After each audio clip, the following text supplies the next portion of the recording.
రాష్ట్ర ప్రభుత్వం అంగన్వాడీలకు కనీస వేతనం 26,000తో పాటు పెన్షన్, వైద్య సదుపాయం కల్పించాలని కోరుతూ రాష్ట్ర వ్యాప్తంగా అంగన్వాడీలు ఆందోళనకు దిగారు.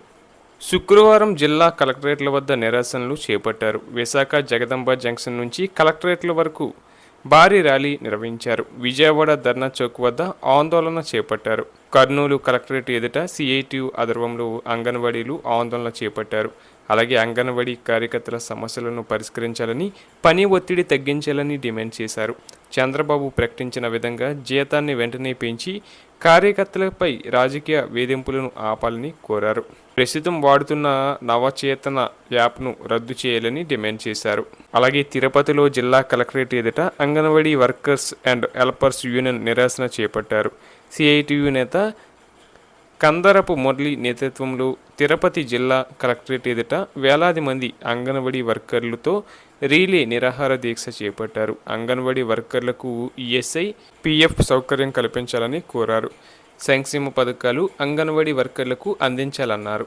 కాగా ప్రభుత్వం అంగన్వాడీలకు కనీస వేతనం 26,000తో పాటు పెన్షన్, పిఎఫ్, ఈఎస్ఐ సౌకర్యాలు కూడా కల్పించాలని కోరుతూ అంగన్వాడీ కార్యకర్తలు ఈరోజు రాష్ట్ర వ్యాప్త ఆందోళనకు దిగారు. పేద, గర్భిణీలు, బాలింతలు, చిన్నపిల్లలకు అంగన్వాడీ వర్కర్లు, హెల్పర్లు, మినీ వర్కర్లు సేవలు అందిస్తున్నారని, పెరుగుతున్న ధరలకు అనుగుణంగా వేతనాలు పెరగడం లేదని ఆవేదన వ్యక్తం చేస్తూ నిరసనలకు పిలుపునిచ్చారు. ప్రస్తుతం రాష్ట్రంలో 55,607 మెయిన్ అంగన్వాడీ కేంద్రాలు, 8,770 మినీ కేంద్రాలు ఉన్నాయి.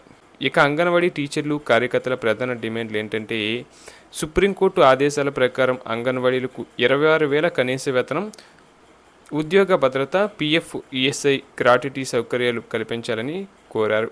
అంగన్వాడీల వేతనాలను పిఆర్సీకి అనుసంధానం చేయడంతో పాటు గుజరాత్ హైకోర్టు తీర్పునకు అనుగుణంగా జీతాలు పెంచాలని కోరారు. మినీ సెంటర్లను మెయిన్ సెంటర్లుగా మార్చాలని, హెల్పర్ల ప్రమోషన్కు 5 ఏళ్ల సీనియారిటీ నిబంధనను రద్దు చేయాలని కోరారు. అలాగే అంగన్వాడీలకు తల్లికి వందనం సహా అన్ని ప్రభుత్వ సంక్షేమ పథకాలను వర్తింపు చేయాలని డిమాండ్ చేశారు.